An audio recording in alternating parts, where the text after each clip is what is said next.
ಬೆಂಗಳೂರಿನ ಮತ್ತಷ್ಟು ಸುದ್ದಿಗಳನ್ನ ಕ್ವಿಕ್ ಆಗಿ ನೋಡೋಣ ರೌಂಡ್ ಅಪ್ನಲ್ಲಿ. ಗುಜರಿ ವ್ಯಾಪಾರಿಯೊಬ್ಬರಿಗೆ 20 ಲಕ್ಷ ರೂಪಾಯಿ ಕೋಟಾ ನೋಟು ನೀಡಿ ವಂಚಿಸಲು ಯತ್ನಿಸಿರುವ ಘಟನೆ ಸಿಲಿಕಾನ್ ಸಿಟಿ ಬೆಂಗಳೂರಿನಲ್ಲಿ ನಡೆದಿದೆ. ಕಾಟನ್ ಪೇಟೆಯ ಗುಜರಿ ವ್ಯಾಪಾರಿ ಕಾರ್ತಿಕ್ ದೆಹಲಿಗೆ ಗುಜರಿ ವಸ್ತುಗಳನ್ನು ಕಳಿಸುವ ಬಿಸಿನೆಸ್ ಮಾಡ್ತಿದ್ರು. ದೆಹಲಿ ಮೂಲದ ಭರತ್ ಹಾಗೂ ರಮಾಕಾಂತ್ 20 ಲಕ್ಷ ರೂಪಾಯಿ ಕೋಟಾ ನೋಟು ನೀಡಿದ್ರು. ಗೊತ್ತಾಗ್ತಿದ್ದಂತೆ ಎಚ್ಚೆತ್ತುಕೊಂಡ ಕಾರ್ತಿಕ್ ಈ ಬಗ್ಗೆ ಸಿಸಿಬಿ ಪೊಲೀಸ್ ಠಾಣೆಯಲ್ಲಿ ದೂರು ದಾಖಲಿಸಿದ್ದಾರೆ. ಸದ್ಯ ಆರೋಪಿಗಳ ಪತ್ತೆಗಾಗಿ ಸಿಸಿಬಿಯಿಂದ ವಿಶೇಷ ತಂಡ ರಚಿಸಲಾಗಿದೆ.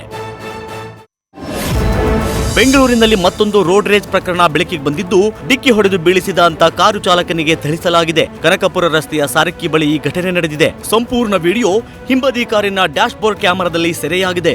ಘಟನೆ ವಿಡಿಯೋ ಎಕ್ಸ್ನಲ್ಲಿ ಶೇರ್ ಮಾಡಿ ಪೊಲೀಸರಿಗೆ ಟ್ಯಾಗ್ ಮಾಡಲಾಗಿದೆ.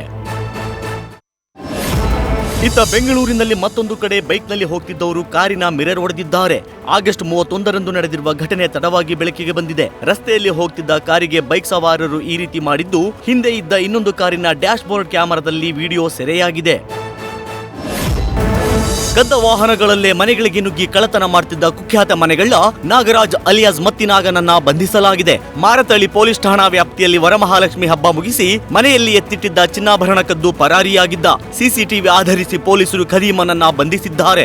ಜೊತೆಗೆ ಆರೋಪಿ ಬಳಿ ಇದ್ದ 8 ಲಕ್ಷ ಮೌಲ್ಯದ 118 ಗ್ರಾಂ ಚಿನ್ನಾಭರಣ, 203 ಗ್ರಾಂ ಬೆಳ್ಳಿ ಹಾಗೂ ಒಂದು ದ್ವಿಚಕ್ರ ವಾಹನ ವಶಕ್ಕೆ ಪಡೆದಿದ್ದಾರೆ. ನ್ಯೂಸ್ ಫಸ್ಟ್ ನಿರ್ಭೀತಿಯಿಂದ ನಿಮ್ಮ ಪರವಾಗಿ.